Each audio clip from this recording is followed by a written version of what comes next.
हमको, चलो कोई नहीं। सो कौन पढ़ेंगे?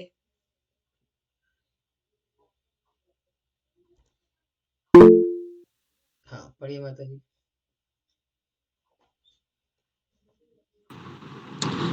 वैदिक वो वाला पैराग्राफ तो इस संबंध में, इस संबंध में वो हो गया था।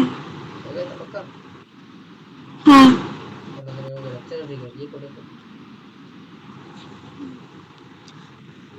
वैदिक अनुष्ठानों को करने, दान देने और तपस्या करने से व्यक्ति अस्थायी रूप से पाप कर्मों के फल से मुक्त हो सकता है, लेकिन अगले ही क्षण उसे पुनः पाप कर्मों में प्रवृत्त होना पड़ता है।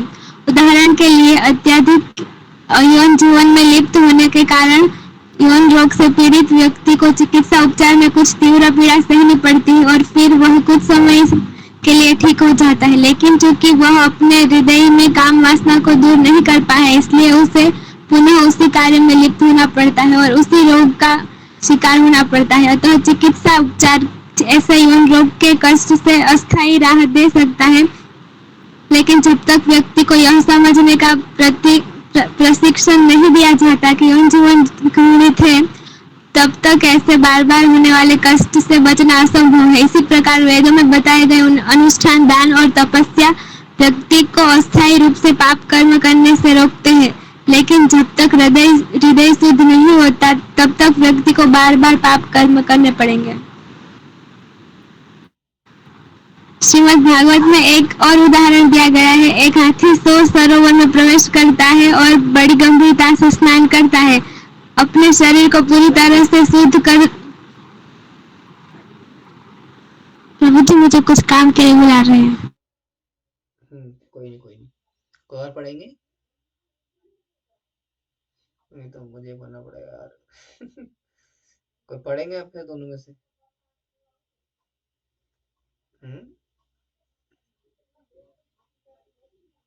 एज एक्सपेक्टेड मुझे ही पढ़ना पड़ेगा। तो कह रहे हैं कि इस प्रकार वेदों में बताए गए अनुष्ठान, दान और तपस्या व्यक्ति को अस्थायी रूप से पाप कर्म करने से रोक सकते हैं। और ये तो हो गया था। इस प्रकार से श्रीमद् भागवत में एक उदाहरण दिया गया, कौन सा है? एक हाथी है जो सरोवर में प्रवेश करता है और बड़ी गंभीरता से स्नान करता है, अपने शरीर को पूरी तरह से शुद्ध करता है। फिर जैसे ही वह किनारे पर आता है, वह पुनः धरती से कुछ धूल उठाता है और उसे अपने शरीर पर डालता है। इसी प्रकार जो व्यक्ति कृष्ण भावना में इतना प्रशिक्षित नहीं है, वह पाप कर्मों की इच्छा से पूरी तरह मुक्त नहीं हो सकता। ना तो योग प्रक्रिया, ना ही दार्शनिक चिंतन और ना ही सकाम कर्म पाप कर्मों के बीच से व्यक्ति को बचा सकते हैं। केवल भक्ति में लीन रहने से ही ऐसा किया जा सकता है। यानी कि हाथी स्नान, आपने देखा होगा अक्सर जो हाथी होते हैं स्नान करते हैं, स्नान करके क्या करते हैं? पहले स्नान करेंगे अच्छे से, एकदम बढ़िया, अच्छे से नहाएंगे, एकदम फ्रेश हो जाएंगे पूरे अच्छे से नहा करके। फिर नहाने के बाद क्या करते हैं? अपने ऊपर मिट्टी डाल देते हैं, है ना? मिट्टी डालेंगे और उससे क्या होगा? फिर गंदे हो जाते हैं। उसी प्रकार से साधारण व्यक्ति भी क्या, पदजीव क्या करते हैं?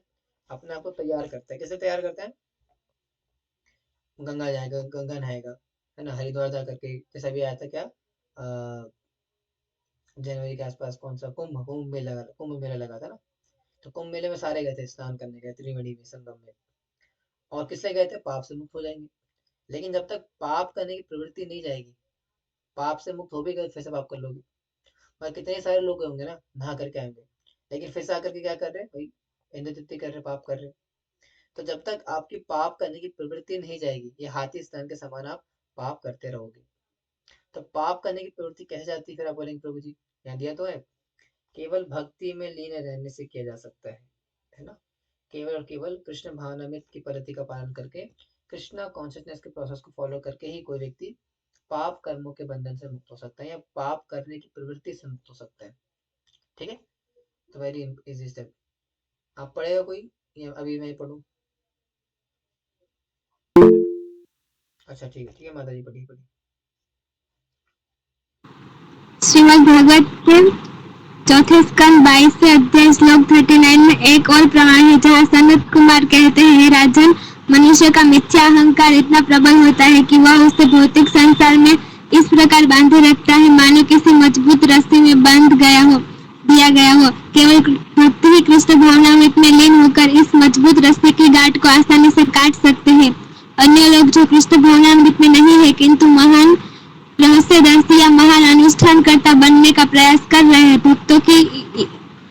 प्रगति नहीं कर सकते।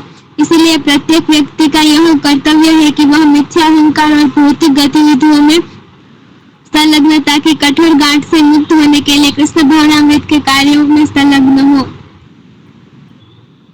मिथ्या अहंकार की यह दृढ़ ग्रंथि अज्ञानता के कारण है। जब तक व्यक्ति अपनी पहचान के बारे में अज्ञानी है, तब तक वह निश्चित रूप से गलत कार्य करेगा और इस प्रकार भौतिक कलमश में फंस जाएगा। तथ्यात्मक ज्ञान का यह अज्ञान कृष्ण भावनामृत द्वारा भी दूर किया जा सकता है।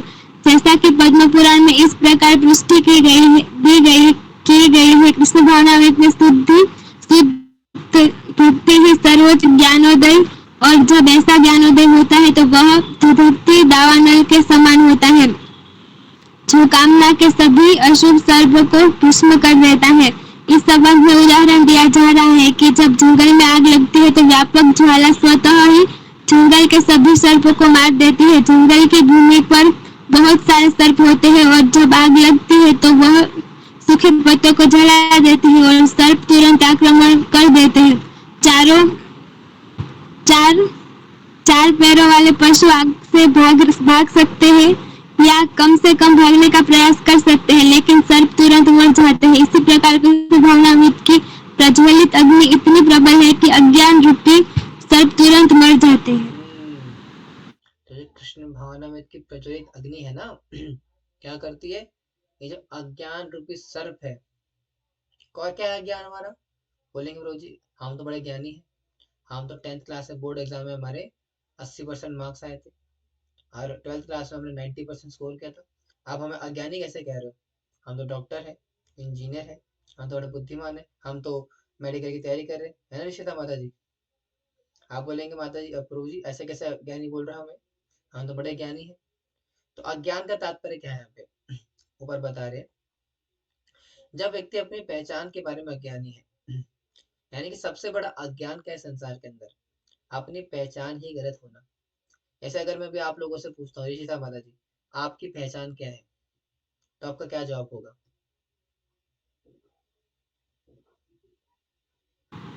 मुझे ऐसे क्या जवाब दूं?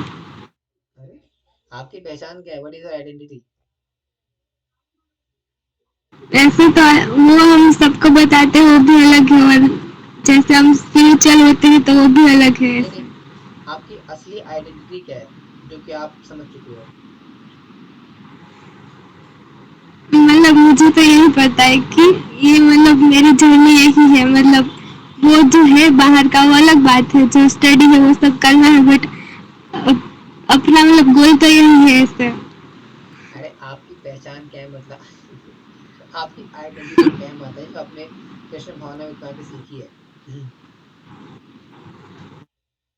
अपनी विनम्रता को साइड रखे प्लीज, एक्चुअल प्रैक्टिकल जवाब दीजिए आपकी असली पहचान क्या है? यही कि हम भगवान के दास है, और है ना, हम भगवान के दास है, हम शरीर नहीं है, मैं आत्मा हूँ, है ना, मैं आत्मा, ये डिस्कस करा ना आपने, सीखा ना तो ये ज्ञान है। और अज्ञानता क्या है? कि मैं ऋषिता हूँ, मेरा नाम ऋषिता है, मैं गुजरात में रहने वाली लड़की हूँ, मेरी उम्र 25 साल या जितनी भी साल है, ठीक है, और मैं मेडिकल की स्टूडेंट हूँ। अच्छा 25 नहीं है, कितने साल की है? कितने साल है आपकी उम्र? 21। अच्छा 21 साल, सॉरी सॉरी सॉरी, 21 साल उम्र है मेरी। और अब मैं एक विद्यार्थी हूँ, छात्रा हूँ, कौन से? मेडिकल साइंस की, डॉक्टरेट की, है ना, डॉक्टरी कर रहे हो ना? क्या कर रहे हो? हाँ, डॉक्टर बन रहे हो, हाँ, इसकी पढ़ाई कर रही है, क्या है? अज्ञानता। हाँ बोले जी आप तो बड़ी बेइज्जती कर रहे हो मेरी खुल्लम खुल्ला, है ना? नहीं मैं आपको समझाने का प्रयास कर रही हूँ, ये वास्तव में अब मैं, चलो ठीक है, जैसे मान लो मेघना माता जी, मेघना माता जी आप क्या कर रहे हो? मतलब का इन द सेंस कि अपने जीवन में क्या कर रहे हो आप? कुछ ना कुछ तो खड़ा होगा लाइफ में, या कुछ कर रही होंगे अभी फिलहाल, या घर पे वेले पड़े रहते हो पूरा दिन? फी है कुछ नहीं, वाह, मतलब सच में ऐसी जीवन है, खाली जीवन, कंप्यूटर एंड जॉब ढूंढ रही हूँ, मतलब ऐसी है खाली जीवन, हमारा जीवन सदा पापे रत, ना करी बार पुण्य रिलेशा, ऐसा चलो कोई नहीं, जैसे मैं अपनी बात करूँ तो मैं क्या हूँ? मैं as a digital marketing executive काम करता हूँ बड़ी कंपनी में। बड़ी कंपनी तो कहाँ रहता है, बेकार कंपनी है। कहने का मतलब क्या है, मैं जो है नर्सिंग का कोर्स कर रही हूँ, उसके लिए जॉब करूंगी, खुद के पैसे से कोर्स करूंगी, नर्सिंग का कोर्स। स्टाफ नर्स बनना है अपने। एक्चुअली मेडिकल में हम भी थे, तो हमारे हमारे बायोलॉजी टीचर ने बोला था कि आपको स्टाफ नर्सिंग का कोर्स करना चाहिए, बहुत स्कोप है इसके ऊपर। हालांकि प्लान तो करा था करने का, लेकिन इंटरेस्ट बदल गया था तब तक। खैर, तात्पर्य क्या सब, नर्सिंग मतलब क्या, फूल पौधे फूल पत्ती वाला, या नर्सिंग मतलब हॉस्पिटल वाला? कौन सी नर्सिंग है ये, हॉस्पिटल वाला? मेरी मम्मी भी वही है, क्या, नर्स है वो भी। अच्छा, तो मतलब हॉस्पिटल में जाना है ना, अपने भी नर्स बनना है, इलाज विलाज करना है, वैसा वाला नर्स। हाँ, मुझे लगा कोई नर्सिंग दूसरा भी होता है ना, एक तो एक तो नर्सिंग भगवान है, और एक नर्सिंग एक तो वाला, जो कि वो फूल पत्ते संभालते हैं, फूल बेचते हैं ना, फूल वाले। कौन सा गाना है वो कि फूल वाली बात है ना, वृंदावन, वृंदावन की लीला देश में ना, अपने फूल वाले आते हैं उसमें, एक फल वाली आती है, फल वाली, क्या नाम होता है उनका, जो कि वृंदावन में आकर के बोलती है, अरे कृष्णा ले लो, दामोदर ले लो, मधुसूदन ले लो। सुना आपने ये लीला? एक इस प्रकार से फूल वाली होती है, वृंदावन में आती है, और वो ना वृंदावन में फूल बेचने के लिए आती है, फल बेचने के लिए आती है, सॉरी, फल की फूल होते हैं। फिर अलग अलग जगह जाकर के कृष्ण का गुणगान सुनती है, और फिर देखिए जब सारे तरफ कृष्ण कृष्ण का गुणगान होता है, तो फूल बेचने की जगह क्या करती है, कृष्ण को बेचने लगती है। कृष्णा ले लो, मधुसूदन ले लो, माधव ले लो। खैर, coming back to the topic, कहने का तात्पर्य क्या था कि अगर आप किसी व्यक्ति से पूछते हो कि आपकी सही पहचान क्या है, तो क्या बोलेगा कि मैं एडवोकेट हूँ, मैं डॉक्टर हूँ, मैं इंजीनियर हूँ, है ना, मैं मजदूर हूँ, और मैं और मैं शाहरुख खान हूँ, मैं सलमान खान हूँ। अलग अलग प्रकार की चीजें बोलते हैं, लेकिन सबका ये अज्ञानता है। क्यों? क्योंकि आपकी असली आइडेंटिटी क्या है, कि आप भगवान के दास हो, या उससे पहले भी क्या है, कि आप शरीर या आत्मा हो। और पद्म पुराण में क्या बताया गया कि संसार के दावानल अग्नि के समान है, और जिस प्रकार से दावानल अग्नि सारे किसको, सांपों को भस्म कर देती है जला करके, उसी प्रकार से क्या है कि ये जो दावानल अग्नि किसकी, कृष्ण भावना में थी, ये हर प्रकार के अनर्थों को, ईर्ष्या वाले सांपों को काट करके रख देती है, भस्म करके रख देती है। और इसके ऊपर क्या आ रहा था, एक वर्ष आ रहा था, हम्म, हाँ, और हम हमारी जो इस संसार में बंधन है, किस तरीके से, इस प्रकार से गांठ बंधी हुई है। अगर ना मान लो कि ऋषिदास महाराज जी को कोई गुंडे उठा करके ले जाते हैं, मान लो, ऐसा होगा नहीं मैं, लेकिन मान लो, ठीक है, भगवान अगर ऐसा कभी ऐसा हो, तो ऋषिदास महाराज जी को कुछ गुंडे उठा करके ले जाते हैं, और क्या करते हैं, उनके हाथ में बड़ी जोर से रस्सी बांध देते हैं। तो क्या है, गांठ बंध गई है, ठीक है जी। लेकिन वो गांठ कैसे खुल जाएगी, एक तलवार के काट से, कोई अगर व्यक्ति आता है उनका, तलवार के काट से रस्सी खोल देता है तो खुल जाएगी। उसी प्रकार से कृष्ण भावना में की प्रोसेस है, वो क्या कहते हैं, संसार बंदी जो हमारी रोप्स है, जो रस्सियां हैं, उस रस्सियों को खोल देती है, और अल्टीमेटली क्या होता है, उससे प्राप्ति होती है, हमें किस चीज की प्राप्ति होती है, इस संसार से मुक्ति की प्राप्ति होती है। So that's what we are saying in this section. Section का नाम क्या था, पहला पार्ट था अ, भक्ति में संकट से रहा था ना, पहला पहला क्या है, भक्ति के लक्षण की, कौन सा था, किसको याद है? हम्म, क्लेश अग्नि। हाँ नहीं, दोबारा बोलना। क्लेश अग्नि। क्लेश अग्नि नहीं है, क्लेश घनी। क्लेश घानी। घनी भी नहीं है, क्लेश घनी। अब क्लेश अग्नि क्या होता है, क्लेश अग्नि का मतलब होता है कलेशों की अग्नि, वो थोड़ी ना है, क्लेशों से आने लगी थोड़ी ना ये, क्लेश घनी, यानी क्लेशों को खत्म करने वाली है, तो क्लेश घनी है वो, ठीक है, क्लेश अग्नि नहीं है। ठीक है, तो अगला सेक्शन आ रहा है, कृष्ण भावनामृत सर्व मंगलकारी है। कौन सा है ये लक्षण, क्या बोलेंगे इसको, कौन सा लक्षण है? सुभदा। क्या? सुभदा। सुविधा। ठीक है जी, तो और कोई पढ़ेंगे इसको, शुभता को? Anybody would like to try to read?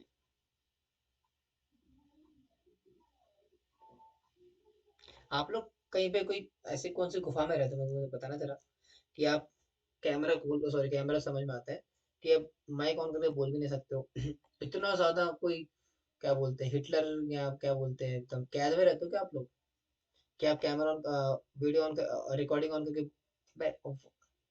Mic on करके बोल भी नहीं सकते हो? है ऐसा कुछ है क्या? इतना सीरियस माहौल है आपके घर में कि आप पढ़ भी नहीं सकते हो थोड़ा अपना? अच्छा, मेघना माता जी का है। ओके, बाकी सबका इतना तो मुझे इतना अच्छे से हिंदी बोलना नहीं आता ना, मतलब पढ़ना नहीं आता। कौन बोला?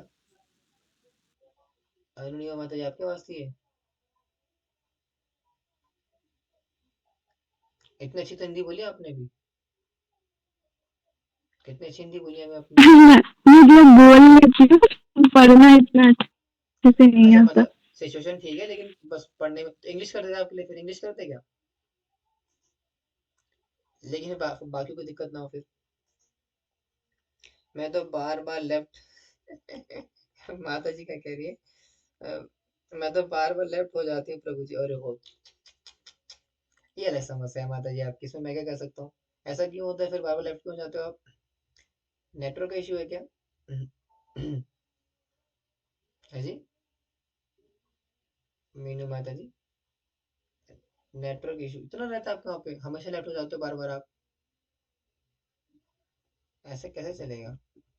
थोड़ा देखना पड़ेगा ना, क्लास लेनी तो फिर तो नेट सेवन होना चाहिए। वाईफाई लगवा लो घर पे, अगर वाईफाई नहीं है तो। मतलब कुछ ना कुछ तो जुगाड़ करना ही पड़ेगा, मैं वहां पे आके तो पढ़ा नहीं सकता ना आपको। तो आपको नेट का तो इंतजाम करना पड़ेगा। ठीक है, कोई नहीं, टाइम वेस्ट हो रहा है। तो क्लास भी अच्छे से अटेंड नहीं होता। हाँ वो तो है। चलिए कोई नहीं, रिशिता हमारा जी पढ़िए, आप पढ़िए। कृष्ण भावनामृत सर्व मंगलकारी है। श्रील रूप गोस्वामी ने सुबता के एक परिभाषा दी है। वे कहते हैं कि वास्तविक सुबता का अर्थ है विश्व के सभी लोगों के लिए कल्याणकारी कार्य। वर्तमान समय में समाज, समुदाय या राष्ट्र के रूप में नहीं पढ़ेगी। यानी कि शुभदा का यहाँ पे एक एग्जाम्पल, एग्जाम्पल तो नहीं बोलूंगा, लाइन आ रही है। कह रहे कि ना, श्रील रूप गोस्वामी ने परिभाषित दी है। क्या परिभाषा दी है शुभदा की? वह कहते हैं कि वास्तविक शुभता का अर्थ है विश्व के सभी लोगों के लिए कल्याणकारी कार्य। ये है वास्तविक शुभता का मतलब। शुभता का मतलब ये तो है ही कि मतलब आपने भक्ति करना शुरू किया, अब आपके जीवन में सब मंगलकारी होगा। अब मंगल आना आपके जीवन में शुरू हो गया, ये तो समझ में आता है, ये तो एक पार्ट हो गया। लेकिन श्री रूप गोस्वामी ने मंगलता की क्या परिभाषा दी है? कि जन कल्याण के लिए कार्य करना, महान कार्य करना। और वही महान कार्य किन्होंने करा है? हमारे इस्कॉन के फाउंडर आचार्य हिज डिवाइन ग्रेस अभय चरणारविंद भक्ति वेदांत स्वामी शील प्रभुपाद, शील प्रभुपाद की जय। उन्होंने करे कार्य, कैसे करे? कि सभी सबों के कल्याण के लिए, पूरे विश्व के कल्याण के लिए कहाँ गए? अमेरिका गए। और अमेरिका जाकर के क्या करा? कृष्ण भावनामृत का प्रचार प्रसार करा। कब, कौन से उम्र में गए थे? किस एज में गए थे प्रभुपाद अमेरिका? किसी को पता है? At what age Prabhupada went to America and preached Krishna? 70 साल की उम्र में। सोचो, हमारी उम्र क्या है अभी? 20 साल, 22 साल, 25 साल, कोई कोई 30 का भी हो सकता है। आप में से कोई 30 का तो नहीं है ना? 30-35 का तो नहीं है ना? इतना बुढ़ा तो नहीं है कोई? है ना? अच्छा, कामेश्वरी माता जी है। कितनी, क्या एज है माता जी आपकी, कामेश्वरी माता जी? 40? 30? अच्छा, 40 ज्यादा बोल दिया मैंने। 40 तो 40 का इतने भी नहीं हो। 30 साल है। हाँ ठीक है, 30 भी ज्यादा थोड़ी ना, यानी कि आपके दुगने, सिर्फ 10 साल और। उस एज के थे प्रभुपाद। और तब गए कहाँ पे? विदेश। सोचो उस एज में घर छोड़ना कितना मुश्किल होता है। और प्रभुपाद ने पूरा देश छोड़ दिया, और 70 साल की उम्र में देश छोड़ करके विदेश गए, और पूरे जन कल्याण के लिए कार्य करा। क्यों? क्योंकि शुद्ध भक्त थे। और यही शुद्ध भक्ति का सबसे बड़ा लक्षण भी है, वन ऑफ द लक्षण है, शुभदा। यानी कि जन कल्याण के लिए कार्य करना। हम भी क्या कर रहे हैं अभी यहाँ पे? जन कल्याण के लिए कार्य कर रहे हैं, प्रीचिंग कर रहे हैं, प्रचार कर रहे हैं। लेकिन हम अपने दम पर प्रचार नहीं करते, आप याद रखना। हम आचार्य अनुगत्य में रह करके प्रचार करते हैं। श्रील प्रभुपाद जी आचार्य की वाणी को रिपीट करके अपना शुद्धिकरण भी करते हैं और साथ वाले का शुद्धिकरण भी करते हैं। जैसे अभी आप यहाँ क्लासेस में आते हो रेगुलरली, गीता क्लास में आते हो, इस क्लास में एनओडी क्लास में आते हो, क्यों आते हो? मेरे से शुद्धिकरण प्राप्त करने के लिए नहीं। मैं जो वाणी बता रहा हूँ, किसकी वाणी बोल रहा हूँ मैं? प्रभुपाद की, गोस्वामी की, आचार्यों की। इनकी वाणी जब मैं रिपीट कर रहा हूँ, उससे क्या होता है? मेरा शुद्धिकरण हो रहा है और मेरे शुद्धिकरण होने के साथ साथ आपका भी शुद्धिकरण हो रहा है। इसी को प्रचार बोलते हैं वास्तव में। अगर आप प्रचार का मतलब समझते हो कि प्रभु जी, प्रचार का मतलब होता है कि बड़े बड़े फॉलोअर्स बना लेना, बहुत ज्यादा फेमस हो जाना, हमारे लोग जय जयकार करे, हमारे आगे पीछे लोग घूमे, प्रभु जी करे, माता जी करके हमारे जय जयकार हो, हमें रोज साधना कार्ड भेजे, है ना, हमसे क्वेश्चन आंसर्स पूछे, काउंसलिंग ले हमसे, तो हमें गुरु का दर्जा दे दे, हमें काउंसलर का दर्जा दे दे। ये उद्देश्य है अगर प्रचार का। तो मैंने बहुत बार बोला है, अगर ये उद्देश्य से हम अगर प्रचार करते हैं तो हम मुंह के बल गिरते हैं। कभी मुंह के बल गिरा आप में से कोई? मुंह के बल? हाँ, कितना दर्द होता है मुंह के बल गिरने में, है ना? अगर पीठ के बल गिरो ज्यादा दर्द नहीं होता, पीठ लगती है। लेकिन अगर मुंह के बल गिरो कितना जोर से लगता है ना, नाक में लगता है, सर पे लगता है, पूरा मतलब नाक आंख मुंह पर टूट जाता है ना। मुंह के बल गिरना कितना दर्द होता है, और कितनी शर्म भी आती है। मुंह के बल गिरना खतरनाक होता है, मुंह के बल गिरना। तो वैसे ही मुंह के बल गिरते हैं। अगर आप सोचते हैं कि प्रभु जी ऐसा होता है, तो फिर प्रभु जी आप क्यों करते हो? सेवा। हम करते हैं सेवा भाव से कि अच्छा, ये सारे डिवोटीज हैं, प्रभुपाद आश्रय में आए हैं। और प्रभुपाद आश्रम आने का मतलब है कि प्रभुपाद के शरणागत होकर के भक्ति करना चाहते हैं, भक्ति सीखना चाहते हैं। और फिर मैं क्या करता हूँ? एज अ काउंसलर क्यों आता हूँ? आपको गाइड करने के लिए, क्योंकि हम डायरेक्टली प्रभुपाद आश्रम में नहीं जा सकते। समझो इस चीज को। हम बदजीव की कंडीशन सोल, हम बहुत ही आसानी से प्रभुपाद आश्रम में इतने आसानी से नहीं जा सकते। हमारा इतना अधिकार नहीं है कि प्रभुपाद जी की शिक्षाओं को बिना किसी माध्यम के, बिना किसी फिल्टर के एक्सेप्ट कर ले और उनके शरणागत हो सके। इसलिए क्या चाहिए? एक मीडियम चाहिए। वो मीडियम क्या होता है? हमारे काउंसलर्स, मेंटोर्स, गुरु, हमारे शिक्षा दीक्षा गुरु, ये सब लोग क्या होते हैं? वैष्णव समाज पूरा, ये लोग क्या होते हैं? हमारे मेंटोर होते हैं, जो कि हमें प्रभुपाद आश्रय में लेकर के आते हैं। ठीक है जी, इसलिए उनका भी उतना सम्मान करना जरूरी होता है। जैसे आप लोग क्या है? प्रभुपाद आश्रय में आए हो। अब आए तो प्रभुपाद आश्रय में ही हो, प्रभुपाद जी के आश्रय में रह करके ही भक्ति कर रहे हो। लेकिन फिर मैं क्यों बीच में आ रहा हूँ? क्या मेरे अंदर गुरु भाव है? क्या मैं गुरु बनना चाहता हूँ? नहीं, ऐसा नहीं है। सेवा के रूप में कि भाई, ये जो मेघना माता जी है, ऋषिता माता जी है, कामेश्वरी माता जी है, अरुणिमा माता जी है, मीनू माता जी हैं, या बाकी जो प्रभुपाद आश्रम में और भी ड्यूटीज हैं जो आज भी अभी आजकल नहीं आ पाते, आकृति माता जी, बबली माता जी, ये लोग भी क्या है? प्रभुपाद आश्रम में लेकर के भक्ति सीखना चाहते हैं, लेकिन नादान है, भक्ति के बारे में कुछ पता नहीं है, गाइडेंस नहीं है। तो क्या आप डायरेक्टली प्रभुपाद आश्रम में जा सकते हो? नहीं जा सकते हो। आपको क्या चाहिए? एक मीडियम चाहिए। और वो मीडियम के रूप में मैं आता हूँ आपके बीच में, आपकी सेवा करने के लिए। कि अच्छा, ऋषिता माता जी को कोई समस्या आ रही है, प्रभुपाद आश्रय में ठीक से नहीं फिट हो पा रहे, फोन करेंगे माता जी, प्रभु जी ये समस्या आ रही है, काइंडली हेल्प मी। अच्छा, कामेश्वरी माता जी से माला नहीं हो पा रही, फोन करेंगे। तो मैं क्या बनता हूँ? एज अ मीडियम बन के सेवा देता हूँ सभी को, ताकि आप लोग क्या हो सके? प्रभुपाद आश्रय में आ सके और आ करके अच्छे से भक्ति कर पाओ। अदरवाइज क्या होगा कि ना, जैसे अगर लास्ट टाइम क्या होता जनवरी बैच में, कुछ डिवोटीज के अंदर भाव आ गया था कि प्रभु जी तो बस एक ट्रांसपेरेंट मीडियम है, हमें तो प्रभुपाद के आश्रय में रहना है, हमें तो प्रभुपाद की सेवा करनी है। और गए यहाँ सारे प्रभुपाद की सेवा करने वाले। तो इसलिए कभी भी मत समझना, कभी भी नेवर ट्राई टू स्किप मी। आप इसको आप अहंकार समझो, घमंड समझो, मेरा ईगो समझा, जो मुझे समझो, लेकिन आपकी भलाई इसी में ही है। हो सकता है कि मैं आपको इगोइस्टिक लग रहा हूँ कि प्रभु जी इतनी इतना घमंड भरा पड़ा है, इतनी ईगो भरी पड़ी है कि अपने आप को लेकर के आ रहे। ठीक है, आपको समझना है, समझ लेना, अपराध कर लोगे, भक्ति आप ही की नुकसान होगा, मेरा कुछ नहीं होगा। लेकिन दैट इज द फैक्ट। अगर आप ये सोच रहे हो कि मुझे स्किप करके प्रभुपाद आश्रय में आ जाओगे आप, भैया प्रभुपाद आश्रय आप तक पहुंचा कैसे है? पहले इस बात को तो समझो ना। कि आपको सपने में आया था प्रभुपाद आश्रय, या प्रभुपाद आश्रय आपके पास खुद चल करके आया? नहीं ना। कौन लेकर के आया? मैं लेकर के आया, मेरे माध्यम से पहुंचा ना प्रभुपाद आश्रय आपसे। है ना? इसका मतलब क्या है? कि प्रभुपाद ने कहीं ना कहीं मुझे कुछ प्रेरणा दी होगी, कुछ ना कुछ शक्ति, कुछ ना कुछ वो प्रदान किया होगा, ताकि प्रभुपाद आश्रय में लोगों को लेकर के आऊं। नहीं तो आप खुद सोचो, एक साधारण व्यक्ति, क्या एक साधारण बद्ध जीवात्मा, एक साधारण कंडीशन सोल, क्या इस प्रचार कार्य में लग सकता है? क्या भक्त बना सकता है? क्या माला कर सकता है? नहीं कर सकता। खुद माला नहीं कर सकता, दूसरे लोग कहाँ से करेंगे?